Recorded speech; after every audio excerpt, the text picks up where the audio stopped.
Hello everyone. I hope you all are very good in this situation, and yes, I am also very good.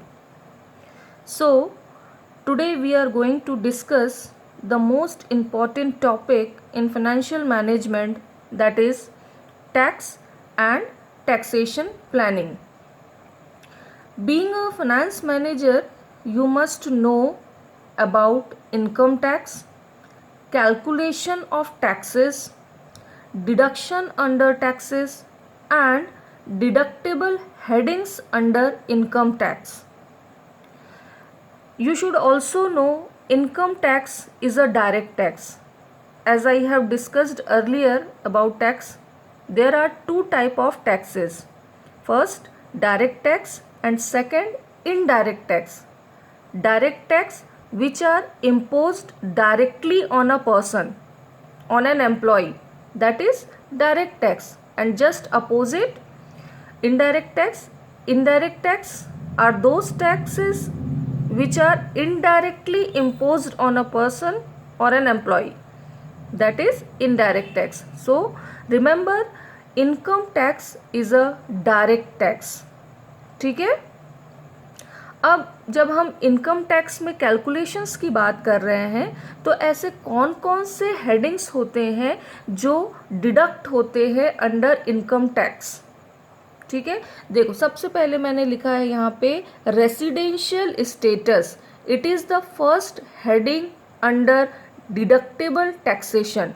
Residential status comes under Income Tax Act 1961. 1961 में income tax act बना and इसके under में बहुत सारे sections बने. सी, मैं आपको ये नहीं बोलती कि आपको सारे सेक्शंस याद रखने, but there are some basic sections which you remember, which you always keep in your mind. ठीक है, तो रेसिडेंशियल स्टेटस जो होता है वो इनकम टैक्स एक्ट के अंडर में सेक्शन 6 में आता है. ठीक. नाउ अब ये रेसिडेंशियल स्टेटस, क्यों हमको रेसिडेंशियल स्टेटस जानना ज़रूरी है एक पर्सन का, सो दैट हमको ये पता चले कि वो पर्सन लायबल है टैक्स के लिए, टैक्स पे ही है वो. ठीक. So why to learn residential status. An income earn by a foreign national in India, by a foreign national in India. कोई फॉरेन पर्सन है और वो इनकम अर्न कर रहा है इंडिया में. ठीक है, और कोई इंडियन पर्सन है जो आउटसाइड इंडिया जाके अर्न कर रहा है, इज टैक्सेबल इन इंडिया. देखिए, हम यहाँ पे इनकम टैक्स की जो बात कर रहे हैं वो इंडियन पर्सपेक्टिव में बात कर रहे हैं. ठीक है, सो India is taxable in India depends on the residential status of the individual. सबसे पहले आपको ये जानना ज़रूरी है, आप किसी भी पर्सन के ऊपर जो है टैक्स लायबल नहीं कर सकते, आप टैक्स की लायबिलिटी उस पर नहीं दे सकते. सबसे पहले आपको ये जानना ज़रूरी है कि उसका रेसिडेंशियल स्टेटस इंडिया में क्या है. जैसे हम बोले कि बहुत सारे पर्सन्स हैं जो कुछ टाइम इंडिया में रहते हैं और कुछ टाइम फॉरेन कंट्रीज़ में जाके अर्न करते हैं. सिमिलरली फॉरेन कंट्रीज़ में कुछ टाइम रहते हैं और इंडिया में आके अर्न करते हैं. ठीक, जैसे क्रिकेटर्स हुए, आपके लॉयर्स, डॉक्टर्स, बिजनेस पर्सन, ये अब इनका जो है रेसिडेंशियल स्टेटस हमको सबसे पहले फाइंड आउट करना है. ओके. रेसिडेंशियल स्टेटस को स्टार्ट करने के पहले बेटा सबसे पहले important terminologies, there are few terminologies which we will use frequently in this chapter. So the first terminology is SSC. Who is an SSC? An SSC is a person who is liable to pay tax. Getting my point? An SSC means a person.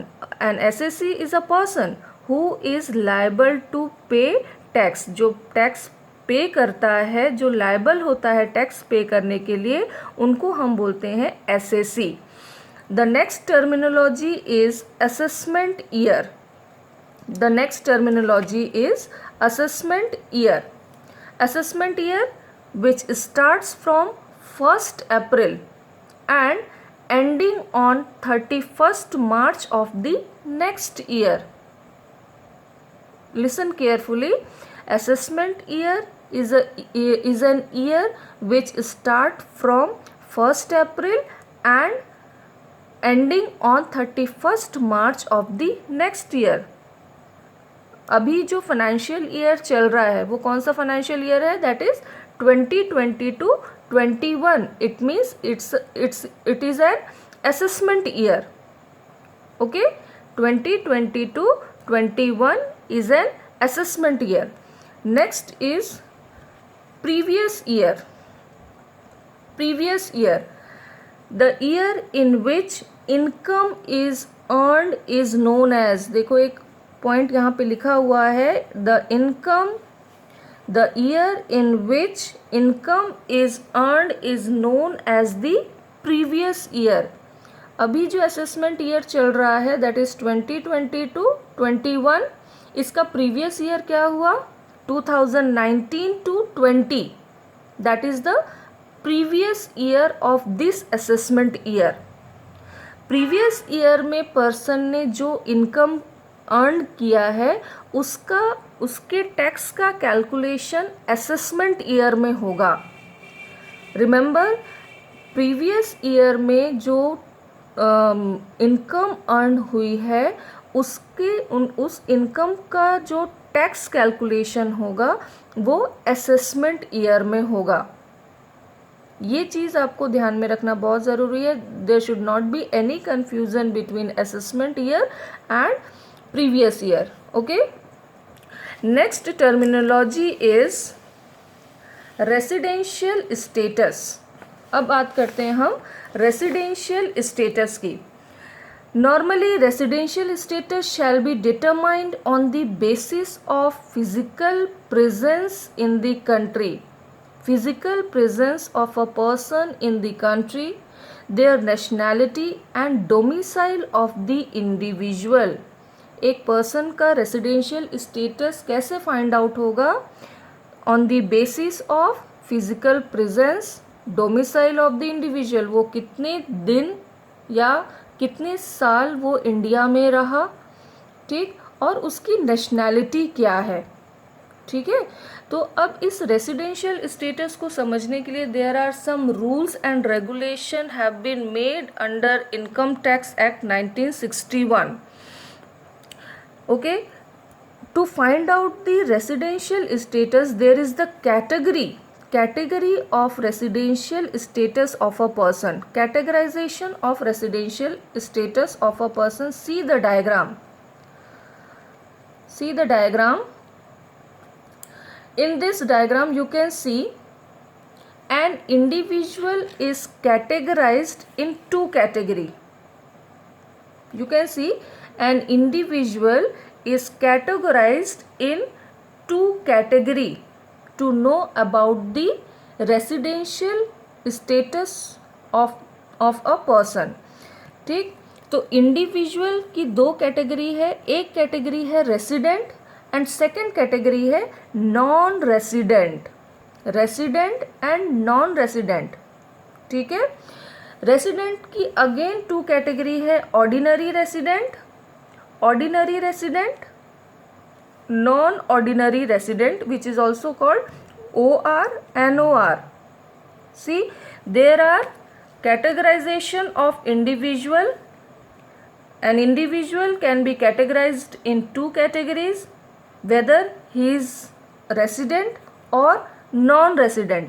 If an individual is a resident, then again two category, that is ordinary resident and non-ordinary resident. सबसे पहले आपको ये चीज़ को याद करना पड़ेगा कि individual की टू कैटेगरी होती है उसके रेसिडेंशियल स्टेटस को फाइंड आउट करने के लिए. इंडिविजुअल अगर रेसिडेंट है तो अगेन वो दो कैटेगरी में डिवाइड हो जाएगा, और सेकंड जो है वो नॉन रेसिडेंट, वो इंडिया में रहता ही नहीं है. ठीक, non resident, resident, ordinary resident, and second one is non-ordinary resident.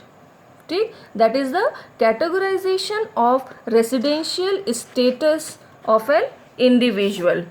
Now अब अगर वो रेसिडेंट है, ठीक है, एक इंडिविजुअल जो है वो रेसिडेंट है, तो रेसिडेंट होने के लिए उसको कौन कौन से कंडीशंस फुलफिल करनी पड़ेंगे।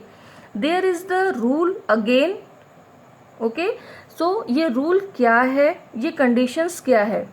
Determination of the residential status of an individual, ये डिटरमाइन करना है हमको कि उस इंडिविजुअल का रेसिडेंशियल स्टेटस अगर रेसिडेंट में है, नॉन रेसिडेंट हुआ तो वो तो नॉन इंडियन हो गया, ठीक है, वो इंडिया का है ही नहीं, वो बाहर का है। बट अगर वो रेसिडेंट हुआ तो उस रेसिडेंट को सेटिस्फाई, उस रेसिडेंट को प्रूव करने के लिए हमारे पास इनकम टैक्स एक्ट में दो कंडीशंस हैं। First basic condition and second one is additional condition. Basic condition comes under section 6 subsection 1 and additional condition under section 6 subsection 6, okay. तो सबसे पहले जो है अभी हम बात करेंगे बेसिक कंडीशन की, ठीक। बेसिक कंडीशन अगर वो फुलफिल करता है तो इंडिविजुअल जो है वो रेसिडेंट है, ठीक है। चलिए अब बहुत ध्यान से सुनिएगा, बहुत इम्पॉर्टेंट है, और जब तक आप इस कंडीशंस को याद नहीं करेंगे आपको रेसिडेंशियल स्टेटस आप फाइंड आउट नहीं कर पाएंगे, और रेसिडेंशियल स्टेटस अगर आपने फाइंड आउट नहीं कर पाए तो आपका टैक्सेशन का जो कैलकुलेशन है वो रॉन्ग हो जाएगा, ठीक। बेसिक कंडीशन क्या कहता है देखिए, अभी एडिशनल कंडीशन पे हमको नहीं जाना है। Basic condition, if an individual considered to be a resident, मैंने बताया था इंडिविजुअल को दो कैटेगरी में डिवाइड किया गया है, first is resident and second is non resident. If an individual considered to be a resident of India, he has to fulfill at least one of the following two basic conditions. He has to fulfill at least one of the following two basic condition. Any one of the two basic condition. There are two basic conditions. ठीक, अब वो basic conditions क्या है देखो। First basic condition, he is in India, अभी हम basic condition की बात कर रहे हैं, to prove an individual is resident और नॉट, ठीक है। Condition 1, he is in India in the previous year, दिमाग में आपके क्लिक, तुरंत माइंड में क्लिक होना चाहिए, प्रीवियस ईयर की अगर हम बात कर रहे हैं तो वो प्रीवियस ईयर कौन सा ईयर होना चाहिए, ठीक है। He is in India in the previous year for a period of 182 days. Bold letter में मैंने लिखा है यहाँ पे 182 days और मोर। प्रीवियस ईयर में वो पर्सन जो है 182 डेज या फिर उससे ज़्यादा इंडिया में रहना चाहिए। फर्स्ट बेसिक कंडीशन ये है आपकी 182 डेज और more a person should live in India, okay. Next basic, और यहाँ आपने लिखा है ना, यहाँ आपने कहीं लिखा है he has to fulfil at least one of the following two basic condition. Either he should follow, either he should prove the first condition or fulfill the next condition, right? next condition क्या बोल रहा है देखिए, he is in India for a period of 60 days. He is in India for a period of 60 days or more during the previous year. First condition आपको क्या बोल रहा है, प्रीवियस ईयर में आपको 182 डेज या उससे ज़्यादा इंडिया में होना चाहिए, या फिर 60 डेज आपको प्रीवियस ईयर में होना चाहिए। आप प्रीवियस ईयर में 60 डेज या उससे ज़्यादा इंडिया में रहे हो, और and 365 days or more during the 4 preceding previous year, PPY. Getting the point? जब हम नेक्स्ट कंडीशन में आएंगे, मान लो अगर इंडिविजुअल ने फर्स्ट कंडीशन फुलफिल नहीं किया, तो हम दूसरी कंडीशन में आते हैं कि ये दूसरी कंडीशन फुलफिल हो रही है कि नहीं। तो दूसरी कंडीशन हमारी क्या कहती है, and he is in India for a period of 60 days, 60 days या फिर उससे ज़्यादा प्रीवियस ईयर में वो इंडिया में रहा हो, और एंड 365 days और मोर during the 4 preceding year, 4 preceding previous year, previous year को छोड़ के उसके पहले के 4 साल। देखिए इसको इस तरीके से समझिए, मैं यहाँ पे एक चार्ट बनाती हूँ, ठीक है। अभी हमारा कौन सा असेसमेंट ईयर अभी चल रहा है, अभी हमारा असेसमेंट ईयर चल रहा है 2020-21। दिस इज असेसमेंट ईयर, ठीक। इसका प्रीवियस ईयर क्या हुआ, प्रीवियस ईयर हुआ 2019-20, ठीक है। हमारा बेसिक कंडीशन क्या कहता है, एक पर्सन, एक इंडिविजुअल जो है वो प्रीवियस ईयर में 182 डेज इंडिया में रहा हो, ठीक। अगर आपका 182 डेज फुलफिल हो जाता है वो condition, it means that individual will be called the resident of India, ठीक। अगर 182 डेज का क्राइटेरिया फुलफिल नहीं होता है तो हम नेक्स्ट कंडीशन देखते हैं, और नेक्स्ट कंडीशन हमको क्या बोलता है कि he is in India for a period of 60 days और मोर इन द प्रीवियस ईयर। यहाँ पे वो 60 days रहा हो, 60 days या उससे ज़्यादा रहा हो प्रीवियस ईयर में, ठीक है। ये प्रीवियस ईयर है, प्रीवियस ईयर में रहा हो, एंड उसके साथ एंड भी लगा है बेटा, यहाँ और नहीं है, यहाँ एंड 365 days और मोर during the 4 preceding previous year, previous year को छोड़ के पिछले 4 साल वो 365 days और मोर रहा हो। लेकिन देखिए प्रीवियस ईयर को छोड़ के 1, 2, 3 एंड 4, ठीक है। तो 2019 प्रीवियस ईयर है, तो ये हो गया आपका 2018-19, ठीक। 2017-18, 2016-17 एंड 2015-16। प्रीवियस ईयर को छोड़ के प्रीवियस ईयर के प्रीसीडिंग 4 ईयर्स में वो 365 डेज और मोर जो है वो इंडिया में रहा हो, तब वो कहलाएगा resident of India. Either he should fulfil 1 criteria, ये 2 क्राइटेरिया है, बेसिक कंडीशंस 2 है, इनमें से कोई वो एक कंडीशन फुलफिल करे तो ये प्रूव हो जाएगा कि that individual is a resident of India. ये होता है बेसिक कंडीशन। ये 182 डेज को आपको हमेशा याद रखना है, एंड ये 60 डेज एंड 365 डेज, ठीक है।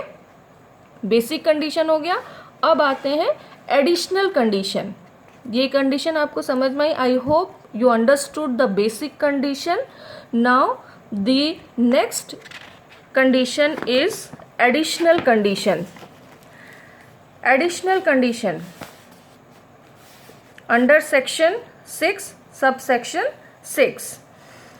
If an individual is to qualify as an ordinary resident, basic condition अगर वो fulfill कर लेता है, it means he is resident of India. But resident को हमने 2 कैटेगरी में बांटा था, एक है ordinary and second one is non ordinary. तो अगर वो ऑर्डिनरी रेसिडेंट है, if an individual is to qualify as an ordinary resident of India he has to fulfill both of the following two additional condition. Basic condition में हमने क्या लिखा था बेटा? बेसिक कंडीशन में हमने लिखा था और, है ना, या तो वो 182 डेज का कंडीशन फुलफिल करे या फिर 60 डेज प्लस 365 डेज का कंडीशन, इन दोनों में से कोई एक कंडीशन वो फुलफिल करे, then he will be proved as a resident of India. But for ordinary resident he has to fulfill both the additional condition, both of the following two additional condition in addition to fulfilling basic condition. And now what is the additional condition? Basic condition तो fulfil करना ही है, साथ ही साथ आपको additional condition भी fulfil करना है to find out the ordinary resident और non ordinary resident status of individual, right. तो फर्स्ट कंडीशन आपकी क्या है? First additional condition, he has been India for a period of 730 days or more during 7 preceding previous year. 7 preceding previous year he has to live 730 days or more during 7 preceding previous year. See, again we'll prepare one chart. ठीक है. assessment year is 2021. previous year is 2019-20. First condition क्या बोल रहा है? First additional condition, he has been India for a period of 730 days or more during 7 preceding previous year. मतलब previous year को छोड़ के 7 years, प्रीवियस ईयर को छोड़ के 7 years में से 730 डेज, इस 7 years में 730 डेज वो इंडिया में रहा हो. मतलब यहाँ से आपका 1 2 3 4 5 6 7, ठीक है. यहाँ से 1 2 3 4 5 6 7 प्रीसीडिंग प्रीवियस ईयर में 7 years में वो कोई भी ईयर में 730 डेज इंडिया में रहा हो. एंड यहाँ पे और नहीं है बेटा, because both the condition has to be fulfilled. And he has been resident in India at least 2 out of 10 preceding previous year. ठीक है. In India at least 2 out of 10 preceding previous year. ये हो गया 8, ये 9 and this one is 10. 2 out of 10 years में, ठीक है. He has been resident in India at least 2 out of 10 preceding previous year. Out of 10 years में कोई भी 2 साल वो इंडिया में रहा हो. ठीक. पहला कंडीशन बोल रहा है 730 डेज, वो